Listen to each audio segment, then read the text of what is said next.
Oh, yeah. Yeah, yeah, yeah. Hello les fées du logis, ça va? J'espère que vous allez toutes bien. Je vous poste cette vidéo que je devais poster déjà dimanche dernier, mais je n'avais pas du tout eu le temps de faire la voix off. Donc c'est une petite routine express du matin sur cet évier et le plan de travail. Voilà comment en fait tous les matins je me motive pour nettoyer tout ça, mais vraiment de fond en comble. J'ai un évier qui est blanc, donc il est vraiment très salissant. J'ai déjà fait plusieurs vidéos dessus. Généralement, j'avais trouvé que l'eau de Javel pour vraiment blanchir mon évier. Et c'est vraiment le produit que j'utilisais au quotidien. Mais franchement, je fais mon possible pour ne plus utiliser. Et depuis peu, je n'utilise plus du tout d'eau de Javel. Ce jour-là, j'ai utilisé, comme mon évier était suffisamment blanc, il n'était pas très taché, j'ai fait juste le ménage avec ce mélange de vinaigre et d'eau chaude et de liquide vaisselle.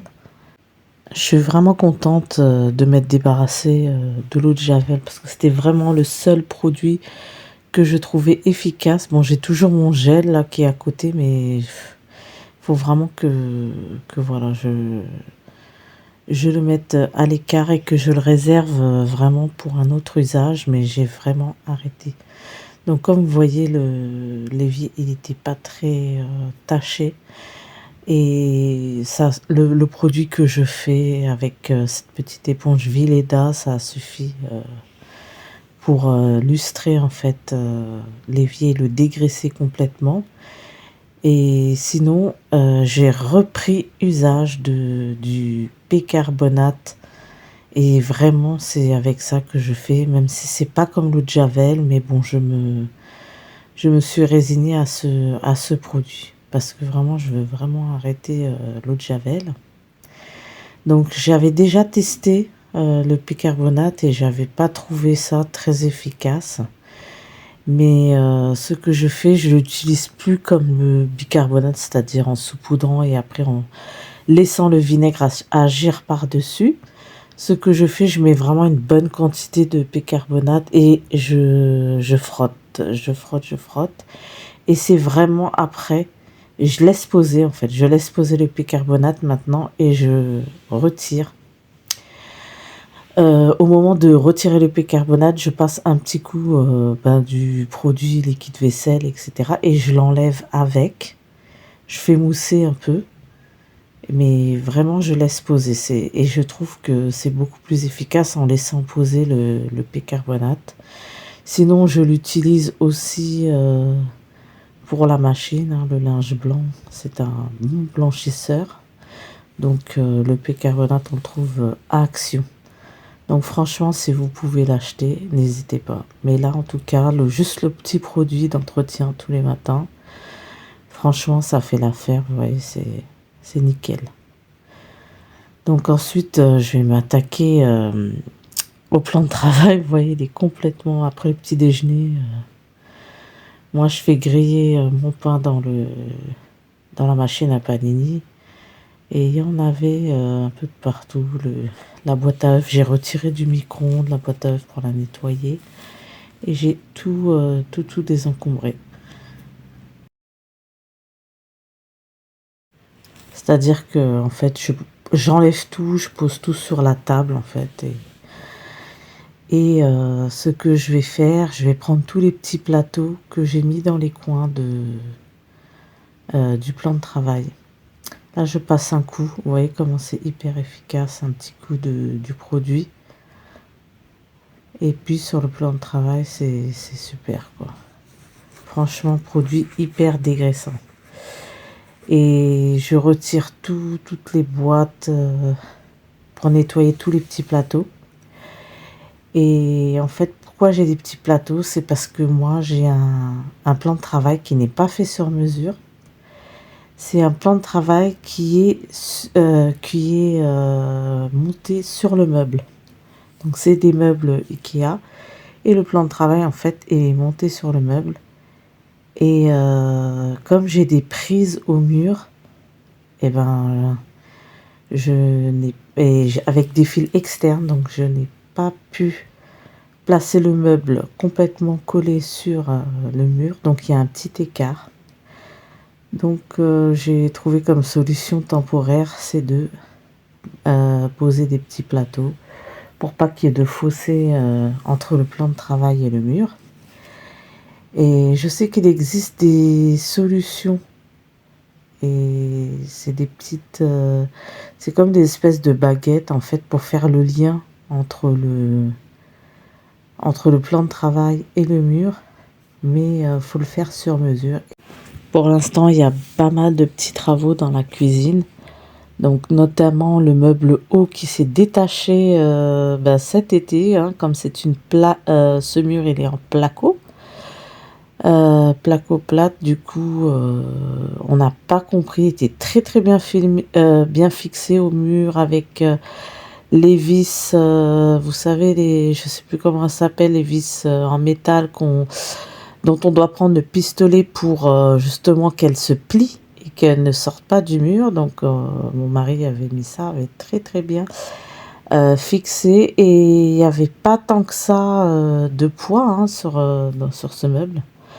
Donc on n'a pas trop compris le meuble, on était tous absents de la maison et on a retrouvé le meuble par terre. Donc le meuble là, il est dans un coin. Je ne sais pas si vous avez pu l'apercevoir, il est du côté gauche. Il est à l'envers et du coup j'ai mis des boîtes en plastique. Donc c'est comme si je suis en camping. C'est-à-dire que vraiment c'était le système D.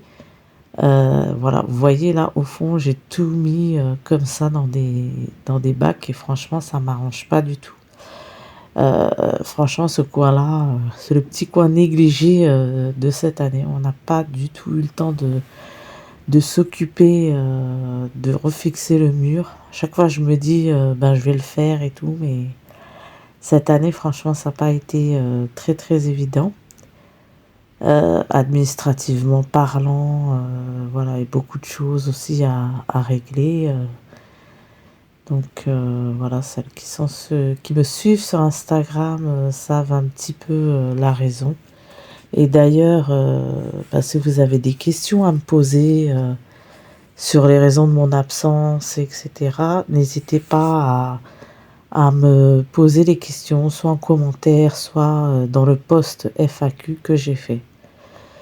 Donc là, ce que je fais, j'ai nettoyé le petit coin café qui change tout le temps. Hein. Je vous ai déjà fait une vidéo sur le coin café que j'avais fait avec un bureau. Et puis là, il a encore changé depuis. Moi, franchement, je change tout le temps d'avis, tout le temps d'endroit, de rangement. Les meubles, je les détourne, etc. Et là, ce sont des bocaux de Lidl que j'ai enlevé l'étiquette et voilà, là je m'en suis servi pour mettre le thé parce que j'avais un rangement à thé et je trouve que ça prend beaucoup de place et du coup je l'ai transformé en rangement à bijoux. Voilà. Donc là vous voyez j'ai remis tout sur cette étagère en inox, le petit coin café, thé, tisane. Vous voyez c'est du bricolage. Et j'espère que je vais pouvoir trouver le temps de m'occuper sérieusement de la cuisine, c'est-à-dire de remettre les meubles à leur place. Et là, pour l'instant, de les avoir placés comme ça dans des bocaux, le thé, ça me va. Moi, je vois ce qu'il y a. Et en fait, ça prend moins de place que la grosse boîte à compartiments. Donc c'est ce que j'avais et puis maintenant je l'ai converti en boîte à bijoux carrément. Et comme ça là ça me va de tout mettre dans les bocaux. Et d'ailleurs les bocaux, à part ceux que vous voyez là avec le couvercle en inox, bah, j'en ai pas acheté, c'est tout le temps de la récup. Celui du thé, où c'est marqué thé, c'est ma mère qui l'a donné, mais sinon, je récupère les gros bocaux à chaque fois. Je récupère aussi des bocaux d'olives. Et j'avais déjà commencé à bomber en inox un des couvercles, là, comme vous voyez.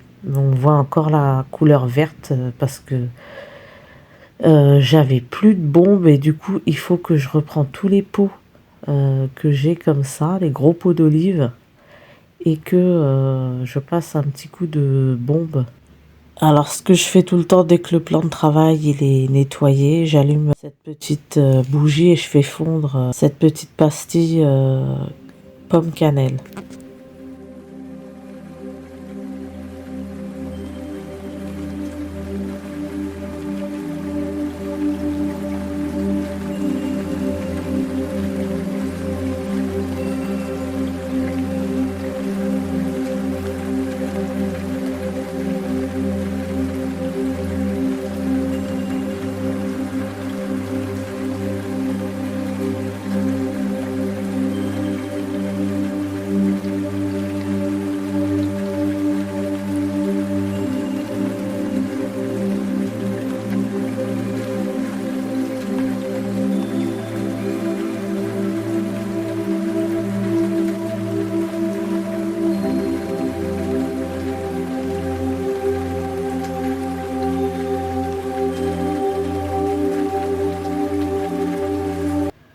Vous voyez, ça a été assez rapide. Et voici le pot d'olive en fait que j'ai récupéré. Il faut juste que je trouve un moment pour pouvoir passer un coup de bombe. J'avais pas mal de feuilles de laurier. Ben là, je m'en suis servi pour les conserver dedans. C'est vraiment des très gros pots. Quand vous les voyez à Lidl, il y a les pots d'olive. C'est vraiment saisonnier qu'ils les mettent. Enfin, c'est pas tout le temps. Et les pots de bonbons, franchement, c'est deux pots très très grands. Voilà quoi. Et les olives qui étaient dedans, c'était des très très bonnes olives, très fermes à la chair, très ferme. Donc si vous les voyez à Lidl, franchement, prenez-le et gardez le pot. Il y a une grande capacité. Les pots comme ça, c'est assez cher. C'est pour ça aussi que je fais de la récup. En effet, j'ai pas le choix parce que j'utilise énormément les bocaux. Quelle satisfaction! Tout est fini. Cette vidéo est terminée. Franchement, n'hésitez pas à partager, à souscrire, commenter. Et je vous attends pour une prochaine vidéo. À bientôt.